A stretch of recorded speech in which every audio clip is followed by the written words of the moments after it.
Olá, meu nome é Lucas e eu estarei apresentando agora uma simples videoaula sobre conceitos básicos de algoritmo. Esse vídeo é referente a uma atividade supervisionada da professora Gisele Batalha. Antes de iniciar com os detalhes da matéria de algoritmo em si, eu vou explicar de uma forma bem básica, bem generalizada, o que significaria os algoritmos.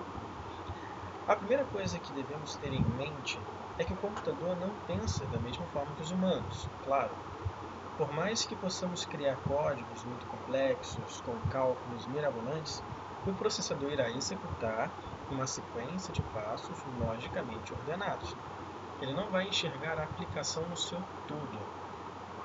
Ele simplesmente vai executar etapa por etapa, instrução por instrução. E é fato que nós, os programadores, devemos implementar essa sequência lógica de instruções para que o processador venha interpretar e venha executar linha por linha de seu código. É claro, os detalhes mais aprofundados não vêm ao caso. Essa sequência lógica de passos chama-se algoritmo. Cada passo especificado irá contribuir para que um objetivo seja alcançado. Isso para que um problema especificado anteriormente seja resolvido. Da mesma forma que nós usamos algoritmos para exatamente tudo o que fazemos na vida, seja para nos levantarmos e irmos ao banheiro, ou para levantarmos e irmos tomar uma água na cozinha, a nossa mente ela raciocina de forma lógica, declarando passos para que nós venhamos fazer isso, mesmo que inconsciente.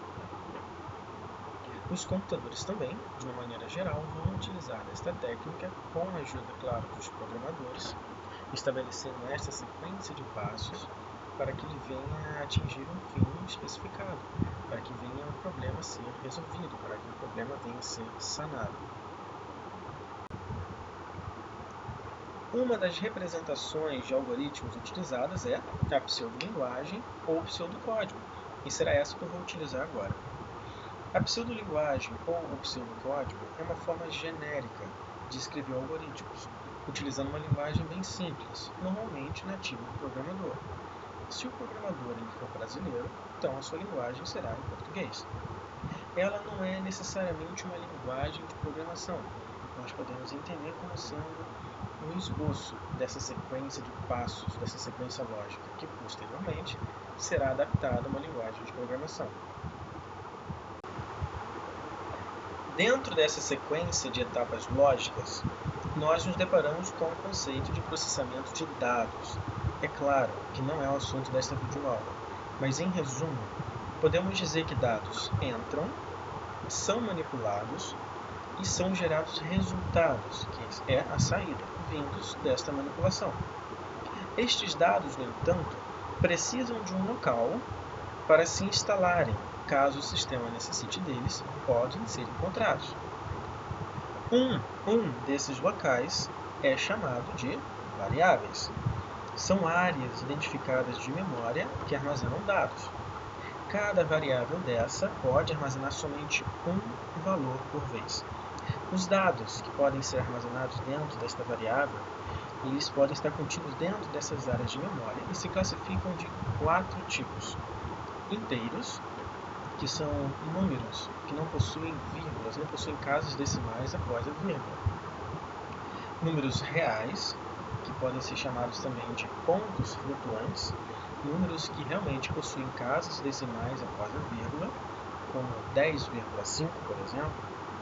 Caracteres, que são, no seu geral, palavras, números, letras, todos entre aspas duplas. E lógicos, que são classificados somente como verdadeiro e falso. As variáveis são identificadas por nomes, ou seja, todas as vezes que formos criar uma variável, temos que nomeá-la de alguma forma, e algumas regras devem ser seguidas ao criarmos uma. Seu primeiro caractere deverá ser obrigatoriamente uma letra, seja maiúscula ou minúscula, ou o símbolo underscore, o famoso underline. A continuação deste nome poderá ser com letras, o caractere especial underscore ou underline, e dígitos numéricos. É bom que este nome tenha no máximo 255 caracteres, sendo que 63 deles, pelo menos, sejam significativos. Eu vou explicar melhor no final deste vídeo, com alguns exemplos de algoritmos para ajudar melhor nessa compreensão. Em algoritmo, encontramos três estruturas básicas: a estrutura sequencial, a estrutura condicional e a estrutura de repetição. Veremos cada uma delas agora. A primeira que vamos ver é a estrutura sequencial. É como o próprio nome diz, a simples sequência de etapas de códigos para se resolver um problema, sem interrupções ou repetições. Não existe nada neste código que irá fazer mudá-lo o seu fluxo, ou não existe nada neste código que irá fazê-lo repetir algumas vezes. Assim como vemos neste código a seguir, temos como no início deste pseudocódigo a declaração de variáveis. Temos a declaração de uma variável do tipo inteiro, ele é o tipo de dado que irá lotar essa variável do tipo inteiro. Ela tem como nome número. Logo iniciamos o algoritmo. Neste algoritmo, o usuário irá digitar um número inteiro, por isso leia número. O algoritmo irá pedir para que o usuário digite, então ele mesmo irá ler este número. A variável número vai receber o seu valor digitado e irá ser adicionado em 1. Isso vemos na segunda linha deste código. E logo na terceira linha, o próprio pseudocódigo ele vai apresentar na tela o próprio número que foi armazenado. Escreva número. Como nós podemos perceber nesse código, não existe nenhuma interrupção, é sim uma simples sequência de códigos, uma simples sequência de linhas de comandos. Na estrutura condicional, encontramos uma diferença. Nesse caso, realmente percebemos que existe um desvio no fluxo de execução do código. Nos deparamos com uma decisão que deverá ser tomada diante de uma condição que foi estabelecida. Se verdadeiro, executamos um bloco de código. Se falso, outro bloco será executado. Ou então, não executamos nada, então seguimos o código normalmente. Perceba então o código que está na tela. É o mesmo anterior, só que agora foi incrementado com a estrutura de decisão. No início do código, o usuário irá executar digitando um número inteiro, por isso leia número. Assim como antes, esta variável número irá receber o seu próprio valor que foi digitado e irá ser incrementado em 1. Por isso, o número recebe número mais 1. Logo após, nos deparamos com a estrutura de decisão. A palavra que usamos é se, então. Entre essas duas palavras, colocamos a condição que irá dar o sentido, que irá dar o destino do código. Neste caso, se número for maior que 10, então. Logo abaixo, vemos a linha de código que vai ser executado caso a condição seja verdadeira. Se número for maior que 10, então escreva, ou seja, mostre na tela número maior que 10. Se não, ou seja, caso contrário, caso esta condição seja falsa, escreva número menor ou igual a 10. Isso pode ser usado de centenas de outras maneiras, de centenas de outras condições. Eu poderia também não utilizar a condição senão.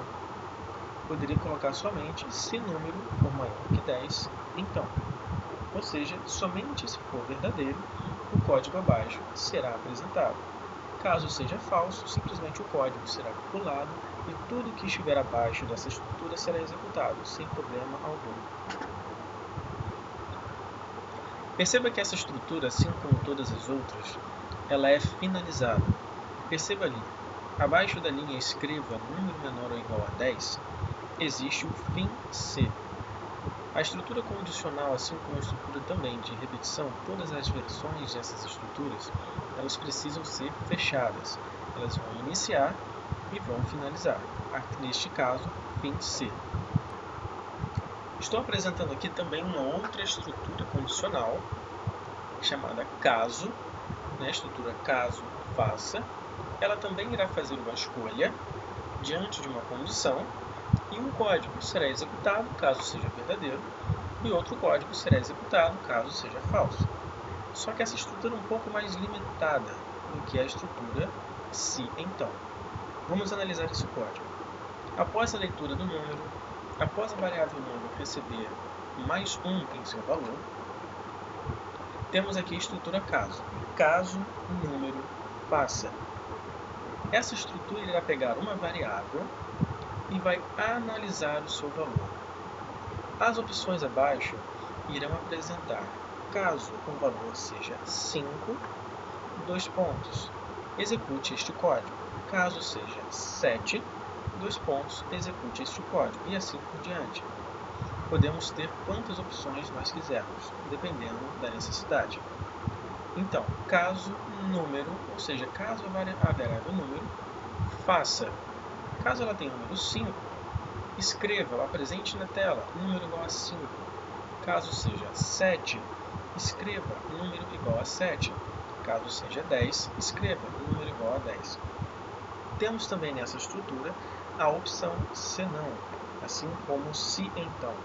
Ou seja, caso não seja nenhuma das opções acima, então execute esse código.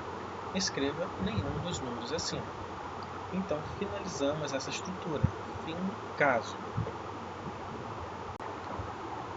Agora, na estrutura de repetição, o nome é muito sugestivo, é claro. O código inicia uma sequência de voltas ou de repetições, ou, no inglês, loops. Isso pode ocorrer dentro de loops ou voltas previamente definidas, dependendo de qual for a estrutura, ou o código irá parar as repetições até que uma condição se torne falsa. Essa estrutura de repetição condiciona o código a repetir algum determinado bloco de código, diante de algumas especificações que vamos ver agora. A primeira estrutura que eu vou apresentar é a estrutura para. Ela apresenta 3 tipos de argumentos. O primeiro argumento é a variável, como vemos, a variável x. Para x, ela vai receber um determinado valor inicial na sua primeira volta. Nesse caso, vale 1. O segundo argumento vai nos apresentar qual vai ser o último valor da variável. No caso, 10. Então, para x, recebe 1 até 10. O terceiro argumento vai nos mostrar de quantos em quantos valores a variável vai receber o seu valor até que ela chegue no seu último, que é 10. No caso, 1 para x igual a 1 até 10 passo 1. Ou seja, a variável vai incrementar em 1 a cada volta que ela der. Assim, se tivesse 2 ou 3, 2, por exemplo, a variável incrementaria em 2 valores a cada volta. E dependendo de qual for a necessidade, o número pode mudar. Caso o valor seja 1, caso a variável seja incrementada em 1, não é necessário colocar a palavra passo. Eu posso simplesmente omitir essa palavra, omitir o valor 1, que vai ficar subentendido que a variável vai incrementar em 1. Então, o código iniciando, lendo o número, leia número. A gente percebe que ele está um pouco diferente das outras vezes. Agora, o número ele vai receber o seu número e acrescentar mais 1 dentro da estrutura para. Não vai ser mais fora da estrutura. Então, a gente percebe que existe uma variável x que vai servir de contador para mostrar e para delimitar a quantidade de voltas que eu quero que ela dê. No caso, a variável x vai dar 10 voltas. Para x até 10, passo 1, faça. Então, durante 10 vezes, a segunda linha de código abaixo da estrutura, número recebe número mais 1, vai executar 10 vezes. E como toda estrutura, nós finalizamos fim para. E no final, escreva número. Vou mostrar o número 10 vezes maior, ou dependendo do caso, na tela. Neste último código, eu vou apresentar a última estrutura de repetição, chamada enquanto. Como você pode perceber, esse é um código um pouco mais elaborado, até porque eu queria mostrar algumas coisas que ficou um pouco vago anteriormente no início do vídeo, como por exemplo os nomes das variáveis e os seus tipos de dados. Eu apresentei todos os 4 tipos de dados. O caractere, que tem como nome underscore nome. Como a gente percebeu, a gente poderia utilizar dessa forma, iniciando com este caractere especial. Temos o tipo real, chamado média. Temos essas 4 variáveis do tipo inteiro, cuja terceira variável apresentada é número 2, apresentando neste caso um dígito numérico no meio do número. A partir do segundo caractere, nós podemos colocar tanto dígitos numéricos ou o próprio caractere underscore. E temos o tipo lógico, chamado média 2. O código inicia com o usuário digitando um número do tipo inteiro, leia número. E abaixo nós vemos a estrutura enquanto. A estrutura enquanto ela vai apresentar uma condição, que enquanto for verdadeira, ela vai executar o seu bloco de código. Após essa condição se tornar falsa, o código irá sair deste bloco e irá executar tudo o que for abaixo de enquanto. Neste caso, nossa estrutura enquanto funciona da seguinte forma. Enquanto número 2, uma variável do tipo inteiro, for menor ou igual a número, um valor digitado pelo usuário, faça. Ou seja, enquanto a variável número 2 tiver um valor menor ou igual à variável número, todas essas 3 linhas de código serão executadas, até que a variável número 2 possua um valor maior do que número, se tornando então uma condição falsa e saindo deste bloco de código, saindo dessa estrutura enquanto. Uma grande diferença dessa estrutura para a estrutura para é que enquanto não possui, a princípio, uma quantidade de voltas pré-definida. Neste caso, foi necessário que eu incrementasse a variável número 2 em 1 a cada volta que ela desse, até que chegasse a um valor maior do que número, e então eu saísse dessa estrutura. Então o código vai funcionar da seguinte forma. O usuário vai digitar nome e idade, leia nome e idade. Eu vou somar o valor das idades, a variável soma vai receber soma, ela mesma, mais idade, então embaixo eu incremento a variável número 2. A variável média vai receber a soma das idades, dividida pelo valor contido na variável número, que vai me informar a quantidade de idades ou a quantidade de voltas que foram dadas, de acordo com o número digitado pelo usuário. Logo abaixo eu coloquei a estrutura de condição, como havia informado antes. Se média for maior que 20, então média 2 receberá verdadeiro. Média 2 é do tipo lógico.